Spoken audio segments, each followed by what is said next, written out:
À toutes. Aujourd'hui, on va parler des 5 blocages qui te freinent pour attirer l'amour dans ta vie. C'est parti. Reste bien jusqu'à la fin parce que le cinquième, tu verras, il est intéressant. Alors ici, Lucie Leclerc, Love Coach depuis quasiment 3 ans. Et moi, j'aide la femme à pacifier la relation avec elle-même, avec l'autre, avec l'homme, du coup. Et puis, tout ça pour attirer son match énergétique. Je suis moi-même en couple depuis 14 ans, mariée depuis 10 ans et maman de 2 enfants de 5 et 6 ans.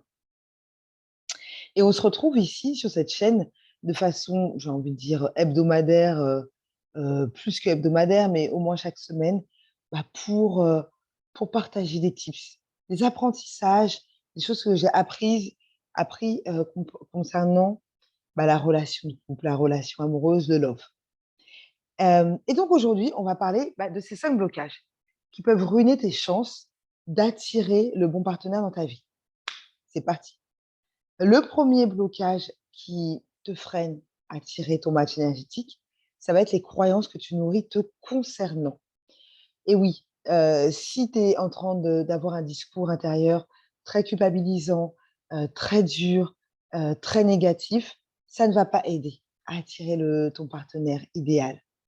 Et donc, moi, ce que je te propose, c'est de travailler dessus, de les remplacer par des choses, des croyances aidantes, des croyances ressources. Et pour ça, ce qui va être aidant aussi, ça va être mon pack, confiance en soi et mon pack estime de soi. Tout est dans la barre de description. Donc ça, c'est le premier blocage. Le deuxième blocage sera, les croyances que tu as concernant l'homme. Donc, ça se trouve, toi, l'homme, tu as ce type de croyance qui est, tous les hommes veulent soumettre la femme, l'homme veut profiter de la femme, tous les hommes trompent. Voilà, ce type de croyance qui ne va pas être aidant, bah, heu, pour attirer ton match énergétique, pour attirer la personne, pour attirer l'amour, tout simplement. Au contraire, bah, ça va amener des peurs, peur de l'homme, peur d'être en couple. Donc là, pareil, ce qui va être intéressant, ça va être de les remplacer, ces croyances, par des croyances aidantes, par des croyances ressources qui sont: «L'homme est fort et fiable, l'homme est courageux, l'homme b parfait pour moi, heu, sera fidèle». Tu vois, ce type de croyances-là à nourrir. Le troisième frein sera du coup, les croyances que tu nourris concernant le couple, la relation de couple. Et ça, c'est super intéressant parce que plus j'accompagne de femmes, plus je réalise qu'en fait, il y a des croyances concernant la relation de couple. Il y a cette croyance que, si je suis en couple, je vais perdre ma liberté. Une croyance comme, quand je suis en couple, il faut que je joue à la petite femme parfaite, la femme d'intérieur. Et donc, ça amène de la pression, en fait. Pression, peur. Et donc, on n'a pas forcément envie de ça, finalement. Alors que, tu vois, c'est ça l'ambivalence, c'est oui, j'ai envie, mais en même temps, j'ai ces peurs-là qui, me freinent. Tu vois? Donc pareil, ce sera vraiment intéressant de travailler là-dessus pour, pacifier, ta vision du couple, en fait. Et puis sortir de cette charge, sortir de cette pression et au contraire, accueillir tout ce qu'il y a de bon à accueillir dans le couple et voir vraiment le positif. Alors, moi, j'aime bien dire dans chaque situation, il y a autant de positif que de négatif, mais tout dépend de notre perception de cette situation et tout dépend de ce qu'on décide de croire, en fait, et notre comportement quand on est, en couple. Donc ça va être intéressant de travailler là-dessus, sur ces éléments. Quatrième frein qui te bloque, à attirer l'amour dans ta vie actuellement, ça va être ton passé. Les histoires que tu te racontes concernant ton passé et le poids, de ton passé dans ta vie actuelle. Donc ça, vraiment, le passé, j'ai envie de te dire, hem, ça a eu lieu. Maintenant, c'est toi qui décides des histoires que tu te racontes concernant ton passé. Typiquement, si tu t'es fait tromper, OK, mais que tu restes là-dessus, tu restes ancré là-dessus et que tu te dises: Mais oui, mais en fait, voilà, l'homme que j'aimais m'a trompé». OK, mais est-ce que finalement cet homme-là, c'était le bon pour toi? Bah non, finalement, on n'avait pas tant de valeurs que ça en commun. OK, une nouvelle croyance, une nouvelle chose qui va pouvoir t'aider à t'ancrer dans le présent, ça va être: «L'homme, qui sera bon pour moi aura les mêmes valeurs et sera fidèle». Tu vois, ce genre de choses et surtout ce qui va t'aider, ça va être de t'ancrer dans l'instant présent. Arrête de vivre dans le passé, arrête de te projeter dans le futur. Non.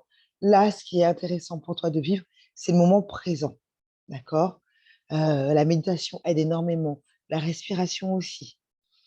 Voilà, des pratiques sportives aussi peuvent t'aider. Vraiment à rester ancré dans l'instant présent. Moi, je sais ce qui m'aide énormément, bah, moi, ça va être la méditation et puis la respiration. La respiration vraiment en pleine conscience. On gonfle le ventre quand on inspire en 3 temps, on reste 2 temps, on bloque 2 temps, ballon de baudruche pendant 6 temps, on bloque 2 temps et ça pendant une bonne minute. Le cinquième et dernier frein, donc le dernier frein, ton dernier blocage, ça va être ton entourage. Les personnes avec qui tu vas décider d'échanger concernant le love, en fait. Et ça, on minimise énormément l'impact des pensées des autres, l'impact des peurs des autres sur nous. Donc c'est pour ça que moi, je préconise toujours de faire attention et de décider avec qui on va échanger sur certains sujets. Typiquement le love. Si autour de toi, il y a des femmes même qui sont en couple, mais qui sont pas heureuses en couple, qui passent leur temps à se plaindre de leur époux, à se plaindre de leur relation de couple, est-ce que vraiment c'est avec elles que tu as envie d'échanger sur une éventuelle relation? Pose-toi la question. Si tu es entouré de femmes aussi qui sont célibataires et qui, elles, ont fait une croix, j'en croise des femmes comme ça, qui ont fait une croix sur l'amour. Quels sont les conseils qu'elles vont pouvoir te donner qui vont être aidants pour toi? Vraiment, c'est des questions à se poser. Typiquement, moi, j'aime bien aussi prendre cet exemple-là, c'est plus dans le love, mais est-ce que c'est un chômeur que je vais demander des conseils sur le salariat? Non, sur une possible évolution au sein de mon entreprise? Bah non, en fait. Donc, pourquoi, quand ça concerne le love, on est là à en parler à droite, à gauche, avec des personnes mais qui n'ont pas la vie que l'on désire et surtout, mais qui se plaignent de la vie qu'elles ont, elles, déjà actuellement. Donc, faites attention. Vraiment, ça, c'est le dernier conseil que je peux vous donner pour cette vidéo. Faites attention avec qui vous échangez. Déjà, un, ça va baisser votre énergie. Et deux, est-ce que les conseils, heu, est-ce que les conseils donnés, bah, c'est ce que vous avez envie d'entendre? Est-ce que ça vous aide à attirer à vous le bon partenaire? Ce sera tout pour aujourd'hui. Merci d'avoir, regardé cette vidéo. Merci énormément. Si elle vous a plu, n'hésitez pas à mettre un like, à vous abonner et surtout, faites, dérouler la barre de description. Vous trouverez les packs formation, pack confiance en soi, pack estime de soi, pardon, et le pack émotion. Voilà, je cherchais. Prenez grand soin de vous. On se retrouve mercredi. À très, très vite. Ciao.